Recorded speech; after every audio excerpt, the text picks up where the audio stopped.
Hi folks, 12:45. We told you we'd be back at 12:45 and here we are. I just wanted to take a moment to acknowledge to the folks that have been sending in their questions through Slido. Thank you very much.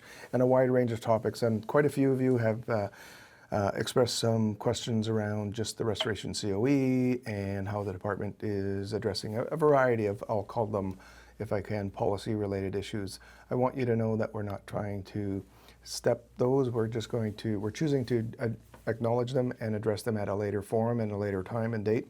And taking again time today to focus on our presenters and the experiences and their expertise that they have to offer with us. With that, I'll turn it over to Jason and he can introduce the next presenters.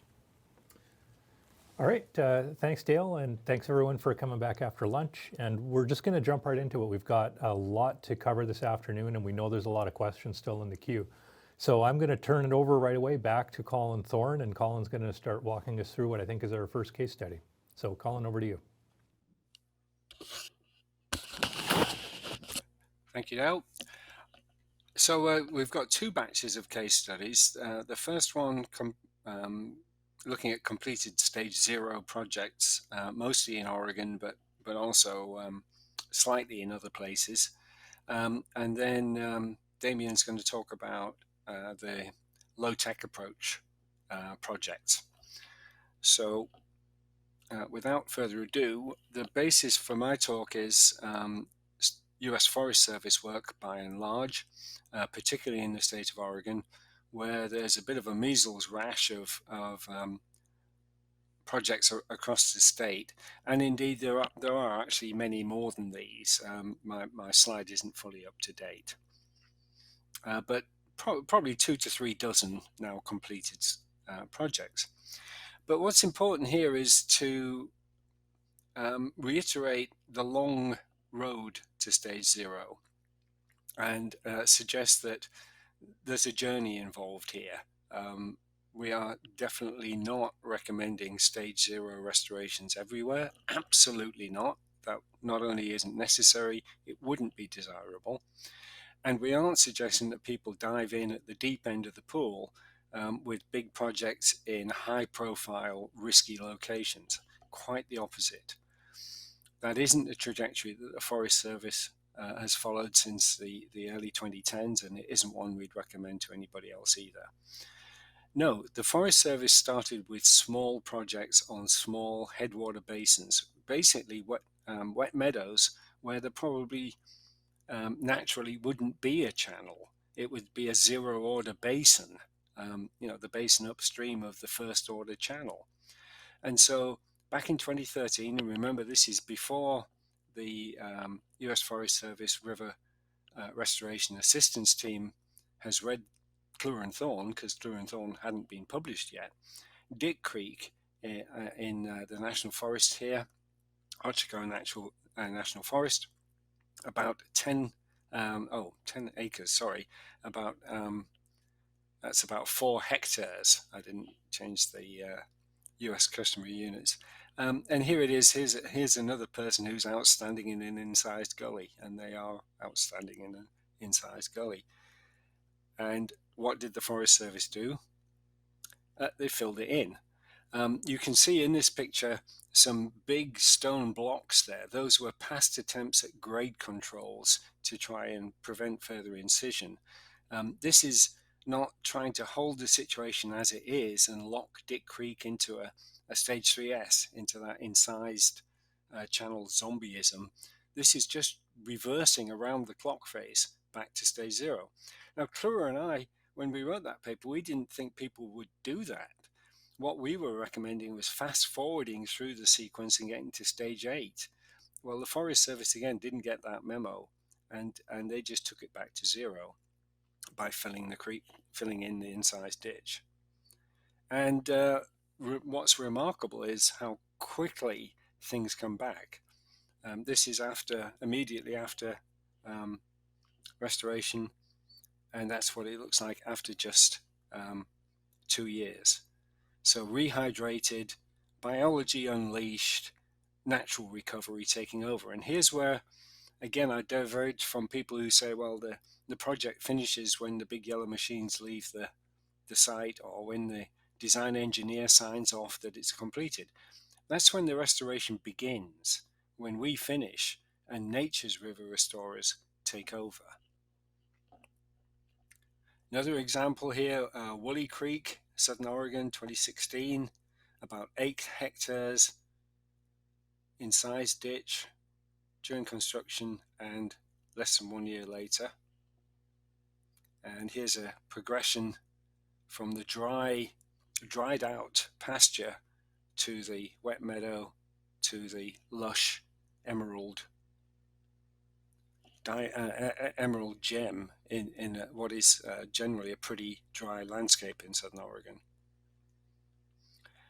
Lost Creek was one of the most memorable ones I've been to.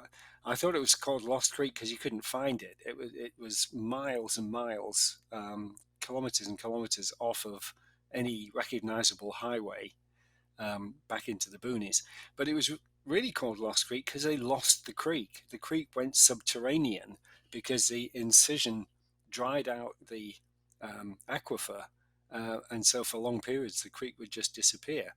And we see in this picture, pre-construction, pre-2012, the incised ditch in the top right-hand corner, the undercut banks and collapsing banks in the gully, and how that headward migration of the head cuts and the incision is simply draining the wet meadow. Just a bit of remnant wet meadow up at the top end of the bead in the string here. So similar story again, filling in the ditch, 6,000 cubic meters of fill, so definitely a bigger scale to the earlier projects. Looks a bit of a mess after completion of construction, but that's not a problem to nature, because when you take a ditch like this and turn it into this, you unleash the power of nature's river restorers, and they do their work very, very quickly. 5 Mile Bell, we've heard about from Janine. This is 5 Mile Creek. Oh, I didn't actually advance that. This is 5 Mile Creek. Bell Creek is a tributary. Now we're on the central or southern Oregon coast. So quite a difference to those upland meadows. This is low in the system, close to base level, a low energy system. But we've seen how the creek has been pushed over to the valley wall in order to create this pasture. And the pasture is then being used for cattle ranching. But through the years, the number of cattle that it could support has been diminishing because it's been dehydrated, it's been dried out, and the soil has lost its fertility. The grass isn't as rich and as nourishing as it used to be. And so the opportunity arose to acquire this land and put it back into what it should be as a bottom wetland. And this one, 2,000 hectares, but not in one bite. This is over a 10-year program of phased rehabilitation and restoration. And here, Paul Burns, who led this charge, is holding that photograph I just showed you up, and that is exactly the same view, just a year after restoration of the valley bottom. And what we're seeing is all kinds of wonderful habitats. We're getting slow water, which is great. Instead of water sluicing through that drainage ditch now, it's hydrating the floodplain. It's sitting around and giving time for nature to not only cycle nutrients, but also deal with contaminants. It's giving refugia for juvenile salmon and generally reinvigorating the entire ecosystem. To the point that here we really are up at the top of the triangle where the vegetation's becoming dominant. This is a low energy system, and so the channels are really small. In fact, when we visited there, it's quite difficult to even find them, but they're in there. There's an anastomose system in there, and there are thousands and thousands of juvenile coho overwintering there before they go out to the ocean and getting big and fat and strong and improving their survival chances when they do smolt and go out to the ocean. Now, this project was done in phases, and over lunch I was trying to find some pictures to show actually how it was done. But it was a similar techniques to what we've just shown you. However, in the early stages, to deal with concerns about fish passage, Paul and his team would scratch pilot channels into the new Reset Valley bottom floor. And that was to ensure that the fish would be able to get through and wouldn't get stranded. What they discovered was that those pilot channels really didn't last very long. Natural deposition and erosion processes sculpted new channels very, very quickly, and they liked those natural channels much, much more than their constructed channels. And so as they grew in confidence, they stopped scratching channels into the floodplain surface and just relied on natural processes to do that, and microterrain. I mean, you don't create these things as pool tables. You leave some roughness in the channel, in the valley floor. Where there are relic channels and terrain features that are natural, by all means leave them. And so you won't get a lake there. You'll still get preferred flow paths. You'll still get very quickly differentiations between wetland areas, floodplain areas, and active fluvial areas. And that mosaic of habitats, of course, is exactly what we're trying to create. Going back east of the Cascades, this time at Whitetress Creek in eastern Oregon, about 100 hectares in the first project in the floodplain reach, another 100 acres in Canyon 4, this reach, where the heavily disturbed channel in the pre-project case is replaced by this valley wall to valley wall wetland channel floodplain complex. Just 2 years post-project, we're seeing vegetation diversity, we're seeing flow diversity, and we're seeing biodiversity spring back from what was a very undiverse, very uniform sort of pasture base beforehand.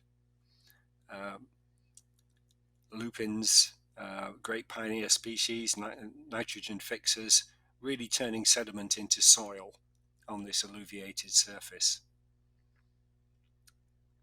Wildflowers everywhere, and lots of myriad of flow paths, some just preferred flow paths through the vegetation, some with actual channels. And as I say, all of this is within 2 years. During flood flows, no drama here. The floods spread out across the entire valley floor, hydrate the whole thing, rehydrate the aquifer, and there's plenty of refugia for lamprey, for juvenile fish, for amphibians. And as I say, during flood flows, then you see the hydrology take control, inundate the entire valley floor surface. And here's where the connectivity, the vertical connectivity, becomes really important. The graph here on the left, we've got the depth to groundwater. On the right, we've got the river flow in cubic feet per second. And you can see that the groundwater was more than 4 feet down most of the time prior to construction. And once that incised ditch draining the floodplain aquifer went away, the groundwater rebounded really, really quickly. In fact, so fast that it was quite difficult getting equipment out before it got swamped. And this rapid recharge, I think, has surprised all of us, and yet it is now very much a characteristic of the groundwater response to restoration to stage 0. And maybe we shouldn't be so surprised about that, because what we're seeing in that groundwater response is actually not the phreatic deep groundwater aquifer coming up, because that wouldn't come up nearly that quickly. What's happening is we're refilling the hyperrheic alluvial aquifer. And hyperrheic, it's a fancy term. What does it mean? Well, it's a Greek origin, hypo, below, rheic, the river. It's the river below. So we're not refilling the groundwater aquifer. That would take months. What we're doing is rehydrating the alluvial aquifer, which is actually part of the river and which is directly connected to and responsive to the river. And that's why we get this rapid recovery in floodplain hydration following restoration. But the sort of poster child of the whole stage zero restoration movement is the South Fork Mackenzie River west of the Cascades. And here we are in Oregon. Eugene's the nearest big city. We're looking at the Mackenzie Basin, and the biggest tributary to the Mackenzie itself is the South Fork Mackenzie, and that's where the restoration took place. And that's looking up the valley here along the South Fork Mackenzie River up to the Cascades, and the river's there on the right. Ignore the trace on the left. That's a corridor for power lines, but you can see the river on the left there. And this was a phased construction again, because these bigger projects, you can't do it all in one go. Phase 1 was in 2018, completed. Phase 2, 2019, and Phase 3 will be completed in 2023. Eventually, in Phase 4, it'll go all the way up to Cougar Dam and Reservoir upstream. And whilst having a dam upstream of this type of restoration puts some limits on recovery, because the river is regulated and the supply of coarse sediment is limited, there's plenty of fines come through Cougar Dam, and the Corps of Engineers who run the dam are amenable to environmental flow releases. In fact, they have to under various ESA biological opinions.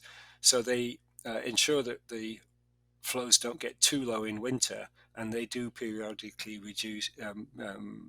release flushing flows or flood flows. Nothing like the floods that used to occur, but still enough to disturb gravels and keep the heartbeat of the fluvial system going.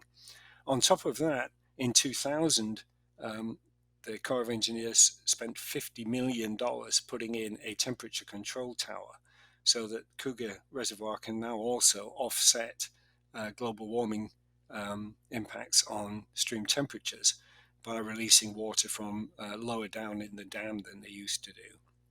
So they can blend the water and help with temperature. So actually, funnily enough, I see Cougar Dam here as being more of an asset than a liability from the point of view of rehabilitation. It gives us some more knobs we can tweak to optimize the environment for the target species.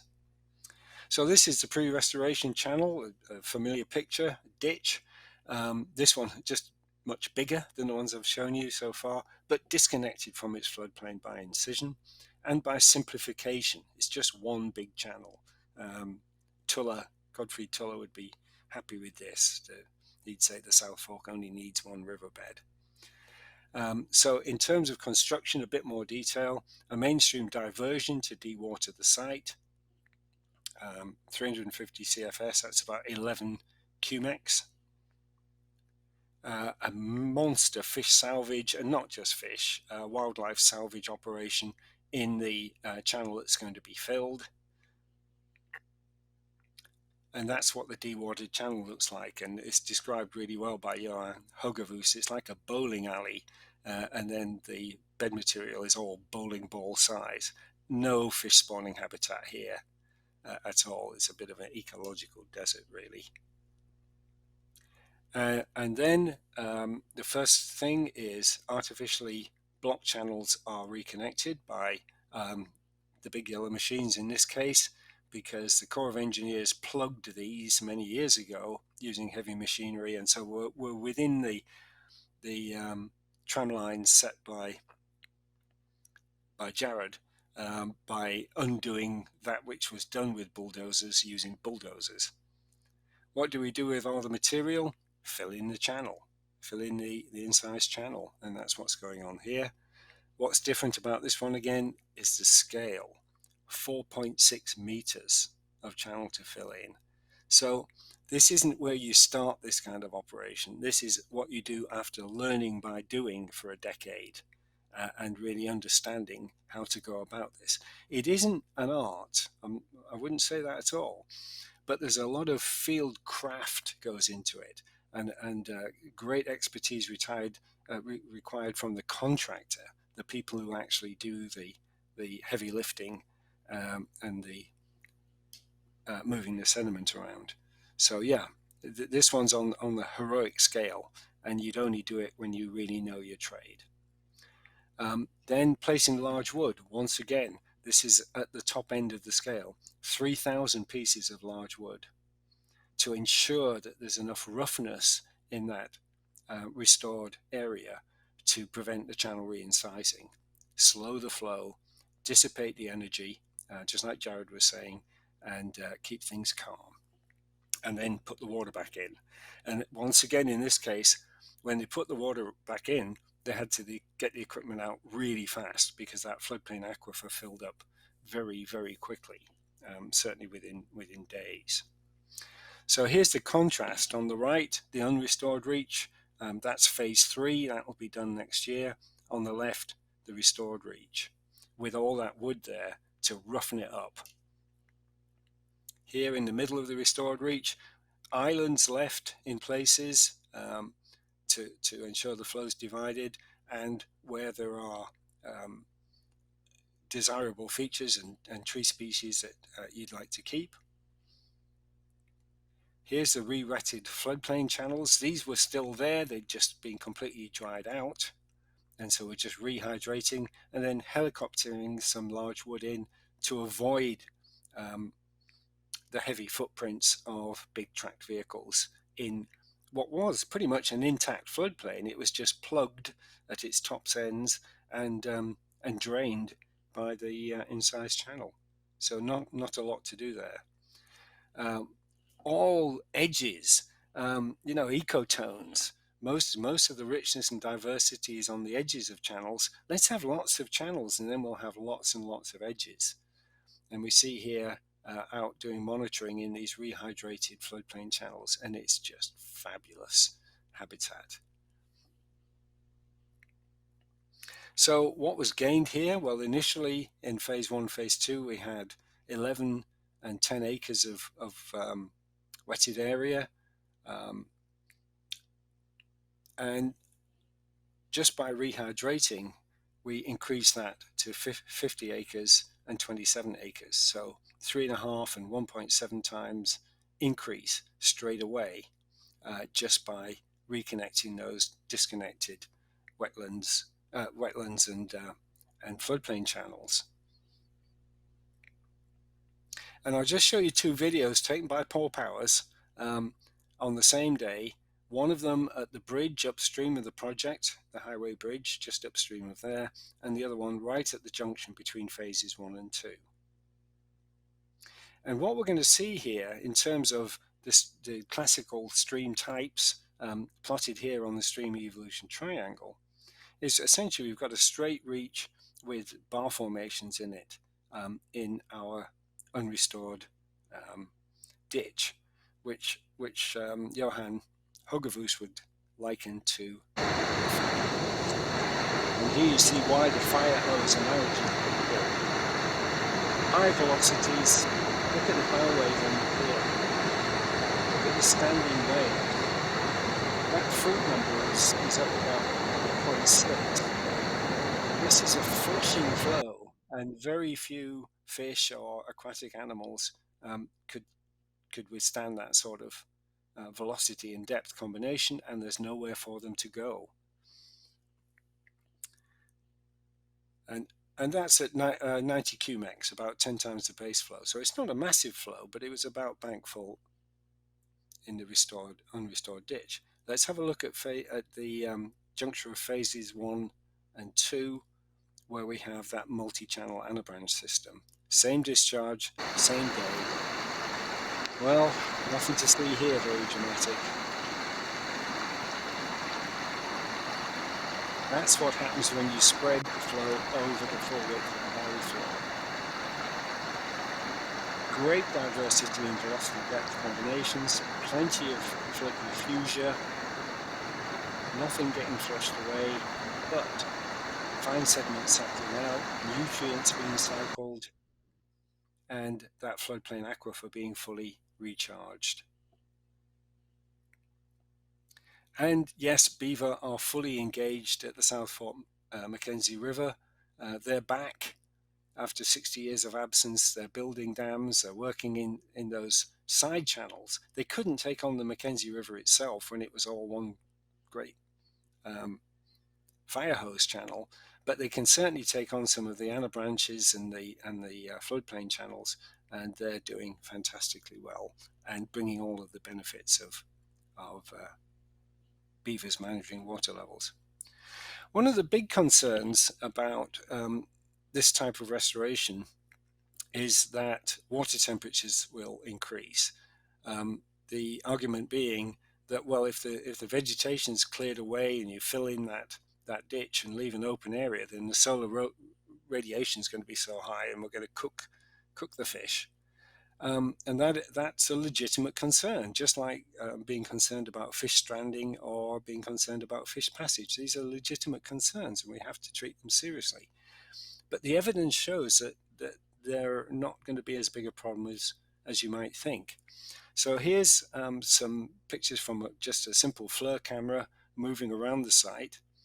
When we look at the approach flows, 12.5 degrees Celsius in this picture, ranging, as you can see, from 8 to nearly 40. And within the restored area, what we find is enormous temperature variation. If you look at the average temperature for the whole thing, it may not have changed very much, but you find cold water refugia. And these are areas where the hyperuric zone is feeding cold water back into the surface water. So if you like, it's exchange between the river above and the river below.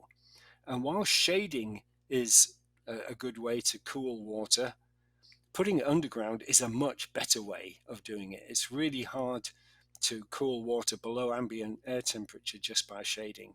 You need miles and miles of shade. Whereas if you put that water underground, it cools quickly, and then it pops back out on the downstream side of a bar or on the downstream side of a meander bend. It also mixes with groundwater, true groundwater from springs, and it will really offset any increase in temperature that might be expected from increased solar radiation. And as I say, I mean, I'm an empiricist. That's what we've been finding. That's not theory. And the outcome of all this is then just habitat for everybody in these sorts of fully connected, fully hydrated channel, wetland, floodplain systems, like the South Fork Mackenzie, where the hyperuric aquifer is fully functional, where the groundwater is connected. Then we have homes for everything, from microbes to bears. And just in terms of some of the numbers, pre-restoration fish density, 0.021 fish per square meter in the pre-restored channel, up to 0.136 in the post-restoration channel, just 1 year after construction. So a very significant, a 5-fold increase in fish density. And if you upscale that, given the amount of wetted area that's available at base flow, then you're getting 30 times more fish when extrapolated over that area. And these are not like, puny fish. These are 8 and 9-inch Chinook salmon caught in July 2020, 1 year post-restoration. And in terms of reds, the nests where the salmon lay their eggs, in terms of the number of reds per kilometre, the South Fork Mackenzie now is the leading spawning area in the entire Mackenzie Basin. Not in the South Fork Mackenzie Basin, in the whole Mackenzie Basin, with over 80 reds per kilometre. And in terms of the numbers of reds, not the densities, what we're seeing here is in that first year, over 250 reds. In the subsequent years, we're not as confident about the red numbers because of COVID. They couldn't be counted, but indirect ways of counting the reds suggest 200 and more than 150 in 2020 and 2021. That's about 10% of all the reds in the entire Mackenzie Basin in one 2.5 kilometre restored reach. Just think about what we could do if we restored, say, 20% or 30% of the disconnected floodplains in the Mackenzie Basin. That's how we're going to make a difference at the salmon population level.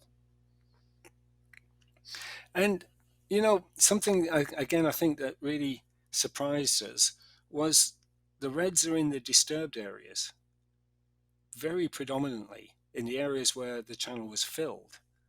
And maybe we shouldn't be surprised by that, because as Gordy Reeves, one of the great names of fish biology in the state of Oregon, says, anadromous fish are like weeds. They need disturbance. They're built for instability, not stability. And Brooke Penaluna, a leading fish biologist at Oregon State University, disturbance followed by renewal is a process that ecosystems require for maintaining their long-term productivity and integrity. So we shouldn't be scared about this type of disturbance because the salmon don't have a problem with it. They're used to volcanic eruptions and glacial epochs and sea level change because they've seen it all and been through it all before.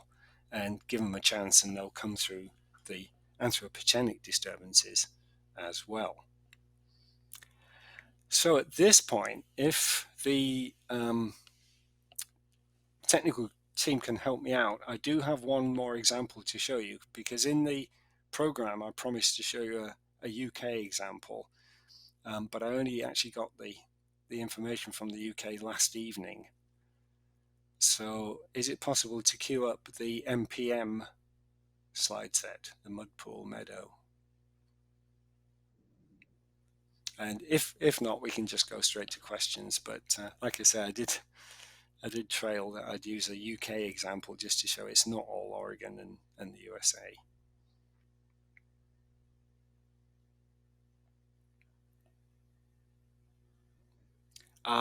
No, it's the one I uploaded this morning on the share site.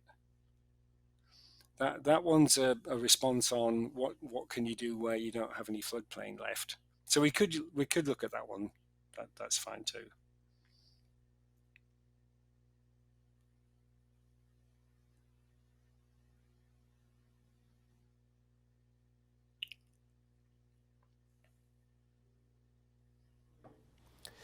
Hey, Colin, while the tech team pulls up that content that you put on the share site, maybe we'll just take a minute to do one of the questions from our list here. Sure. I'm not sure if you can see the list, but let me see which one fits you. Is that first one one you can cover? In the ditch examples, such as in the, I don't know how to say that, Ochoco National Forest, why did infilling of these incised channels not lead back to incising of the filled material? No, it didn't. Once you spread that stream energy out across the full valley floor width, the stream power per unit width isn't sufficient to drive incision anymore. I mean, it is when you concentrate the flow in a fire hose, but when you spread it out, the velocities are not that high, the shear stresses are not that great. The big risk you've got is of a head cut working upstream from the incised reach downstream, and that's where you need to tie into a natural geological or morphological control of the type that Paul talked about this morning. So if at the bottom of your restored reach you have a great big alluvial fan or glacial moraine of material that's too strong or too coarse for the river to cut through, then you have a safe downstream control and your channel won't re-incise. If you don't have a downstream control, then you are in much more difficulty. So that's a bad place to finish a stage 0 restoration, would be in the middle of an alluvial reach. It has been done, and in White's Creek, on occasion they've done that in these phase projects and used engineered log jams as grade control structures at the downstream end of the restored reach where you've raised the bed. And those will work for a time and have worked for a time, but I wouldn't want to rely on them indefinitely. And indeed, there have been some signs of rehead cutting in White's Creek because those engineered log jams are not a perfect downstream control. As I say, it doesn't matter there because now the reaches downstream have been restored as well, and the whole things are tied into the grade control for the whole White's Creek Valley, which is a bedrock canyon at the downstream end. But no, up until now we haven't had problems with re-incision. Not as long as you fill the channel in completely and you roughen it, pending development of floodplain, riparian, and wetland vegetation. So Colin, we've got your slides up. We'll put them up in just a second. But if I'm nowhere near as technically competent as you, but if I understood the answer to that question, it's essentially about the control point, and then if you take away the incision, then the response of the channel will not be to re-incise. It will be more to spread out across the substrate in the vicinity of or above that control point. Is that about right? Yes, that's right. And you turn what was a transport reach with a single channel that was transferring all of the sediment that came into it downstream. So sediment in equals sediment out, and it's probably the same sediment. There's very little exchange going on. When you put it back into the pre-disturbance condition, that naturally is a depositional reach. And the bigger the flood, the more deposition you'll get, not the more erosion. And so we go from, like Jared was saying, not being able to sleep at night because you're worried your flood will rip your restored channel apart, to the situation where you're waiting for the floods because they're what are going to progress the restoration process. All right. Well, thanks for taking that question. I think our tech team has your other slides up now, so I'll just turn it back to you to finish your part of the talk. Okay. Aha. So, Mudpool Meadow. And I really wanted to show you this because of the story that it tells. And the story begins in April 2019, a restoration effort that was underway at the Honeycutt Estate in Somerset, owned by the National Trust, who are the biggest landowner in the UK and who are devoted to stewardship and caring for the environment. And they were just embarking on a thing called the Riverlands program to restore a lot of rivers on their properties. And one of those was at the Honeycutt Estate. And they were starting small. Once again, start small, learn your craft before you go for big, high-profile projects. We're in a headwater meadow of the River Aller, the one that Paul showed you. And here they are plugging some drainage ditches. This should be a wet meadow. It probably shouldn't have any channels in it at all, but it's been drained, probably since the 17th century. And so large wood being used, leaky dams they're called in the UK. Leaky dams to try and slow the flow, let it sit and engage and rehydrate, cycle nutrients, deal with pollutants before rushing off downstream. And the guys were pretty chuffed about their work here. Again, this is a classic English leaky dam we'd maybe call it something more like a beaver dam analog. And then the other thing they did was put in these bunds. They'd scrape up an area and make a sort of crescent-shaped dam here again, just desperate to try and slow the flow, retain the water, moderate the hydro modification that's accompanied the drainage of these headwater meadows. So they were pretty chuffed, and were proudly showing those to me and also Paul Powers and Johan Hogervoost, who were over to talk to people about stage zero. And they said, well, this is all great, but why don't you just fill the ditch in?